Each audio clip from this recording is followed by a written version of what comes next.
خدا کے نام سے شروع جو بڑا مہربان اور نہایت رحم والا ہے۔ امیر المومنین علیہ السلام کا تیسرا خطبہ حج بیت اللہ کے بارے میں۔ خدا نے تم پر اپنے گھر کا حج فرض کیا ہے، جسے سب لوگوں کا قبلہ قرار دیا۔ اس کی طرف لوگ یوں کھنچاتے ہیں جیسے پیاسے جانور پانی کی طرف، اور یوں بے تاب ہو کر اس پر ٹوٹ پڑتے ہیں جیسے کبوتر اپنے آشیانوں کی طرف۔ خدائے بلند و برتر نے اس حج کو اپنی عظمت کے سامنے بندوں کی فروتنی اور اس کی عزت کے اطراف کی نشانیاں قرار دیا ہے۔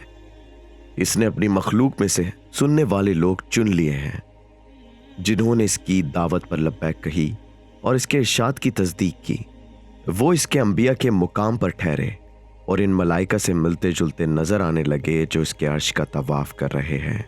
وہ اپنی عبادت کی تجارت گاہ میں نفع جمع کر لوٹ رہے ہیں اور اس کی وعدہ گاہ مغفرت کی جانب قدم بڑھا رہے ہیں۔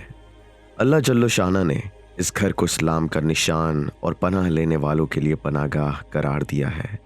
اس کا حج فرض اور اس کا حق ادا کرنا واجب کیا ہے، اور وہاں پہنچنا تم پر فرض کر دیا ہے۔ چنانچہ فرمایا ہے کہ اللہ کا یہ حق لوگوں پر واجب ہے کہ بیت اللہ کا حج ادا کریں جنہیں وہاں تک پہنچنے کی استطاعت ہو، اور جس نے کفر کیا وہ جان لے کہ اللہ سارے عالموں سے بے نیاز ہے۔